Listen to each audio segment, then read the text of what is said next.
Hey there, explorers! Welcome back to our channel, where we delve deep into the teachings and principles of Christianity and embark on a transformative journey through the realms of faith and spirituality. Today, we've got an incredibly fascinating topic that has sparked curiosity and interest for centuries. What does the Bible say about sex? Now, when we delve into the pages of the Bible, a book that centers around God, humanity, and the divine plan of salvation through Jesus Christ, it's no surprise that it extensively discusses the intricate aspects of sexuality. We'll be exploring the profound insights and teachings on love, joy, and the divine perspective on this fundamental aspect of our lives. In the beginning, God made people as men and women, and He intended for them to have special connections through intimate relationships. The stories in the Bible talk about how everything started, how things went wrong, and how there's a way to make things right. And guess what? Those stories also include things about love and attraction. Now, when you read the Bible, you might find some parts that surprise you, especially when it comes to the topic of sex. The Bible has quite a bit to say about it, covering everything from making babies to the joy and happiness that comes from being close to someone you love. So, it's not just a book about rules. It's also a guide for understanding the different aspects of life, including relationships and intimacy.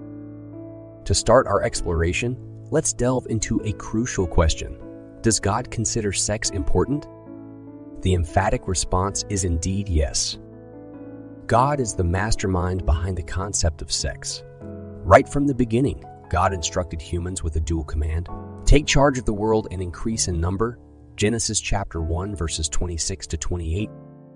In simpler terms, God meant for people to be leaders on earth and to have lots of babies by participating in plenty of intimate moments.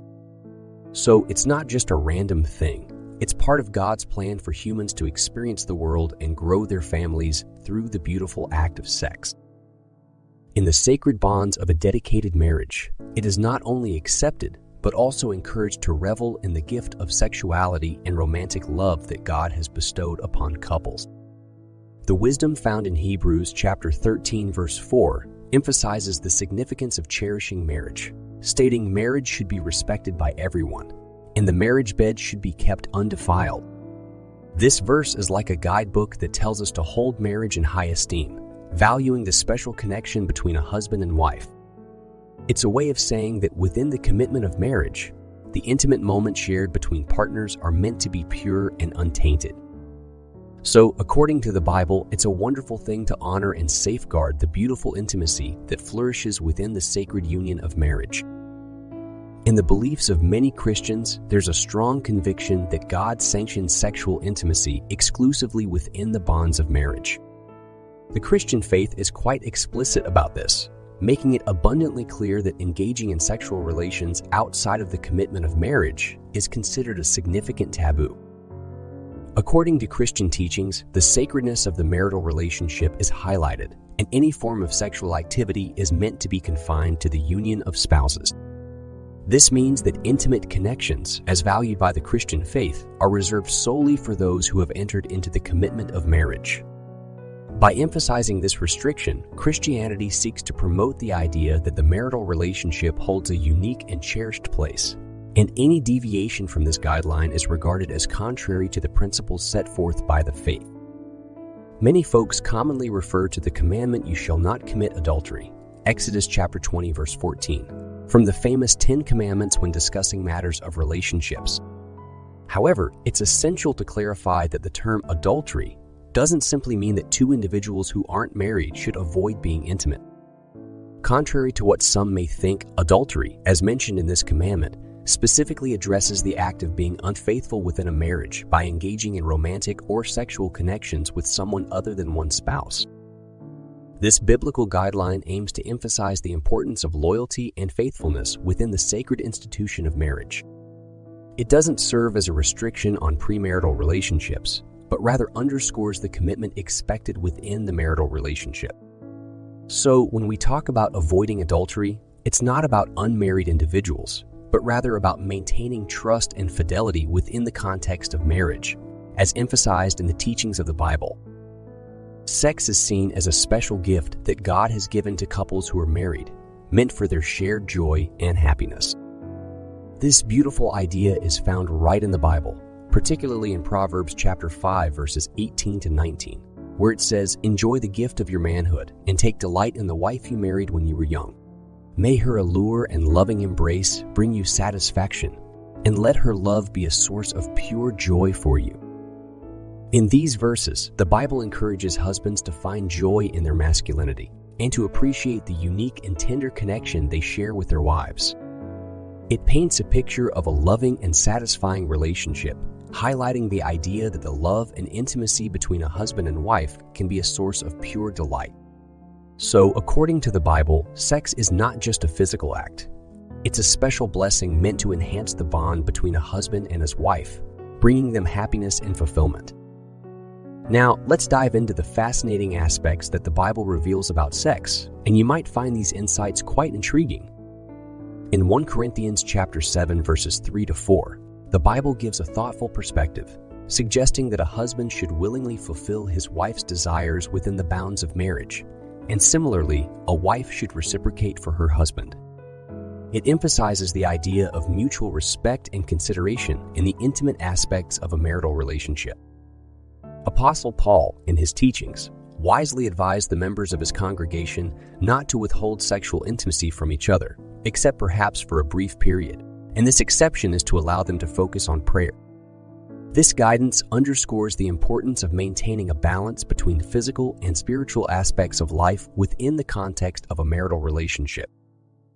Furthermore, the Bible subtly links the connection between sexuality and procreation, showing that the ability to bring forth life is inherent in the design of human relationships, as highlighted without any need for complicated explanation. So, as we explore these passages, we find the Bible providing valuable insights into the harmonious and purposeful intertwining of sex, prayer, and the natural order of life. The Mosaic Law, found in the Bible, provides a detailed and extensive list of sexual interactions that are considered forbidden. In the book of Leviticus chapter 18, there's a clear directive against engaging in sexual relations or harboring sexual desires with close relatives, individuals of the same sex, and animals. These guidelines aim to establish boundaries and maintain moral conduct within the community. On a different note, the book of Song of Songs, with a particular focus on its 4th and 5th chapters, beautifully illustrates the intimate expressions of sexual love within the context of marriage. This poetic and romantic section of the Bible celebrates the joy and passion that can be shared between a husband and a wife. Within the teachings of the Bible, there's a strong emphasis on maintaining purity and avoiding sexual immorality. A passage like the one found in 1 Corinthians chapter 6, verse 18 urges God's holy people to actively steer clear of sexual wrongdoing. It emphasizes that engaging in sexual sins is distinct from other transgressions because it involves the body directly. So, according to the Bible, it's not just about following rules. It's about protecting one's own body and maintaining a lifestyle that aligns with God's moral standard. In summary, choosing to disregard God's intentional design in pursuit of momentary pleasures is not just unwise. It's a refusal to embrace the joys that God has graciously provided for us. Engaging in sexual activities outside the confines of marriage not only goes against the Creator's purpose, but also elevates human desires above the wisdom set forth by God. Despite human flaws, Christians can find solace in the fact that God offers forgiveness for their mistakes.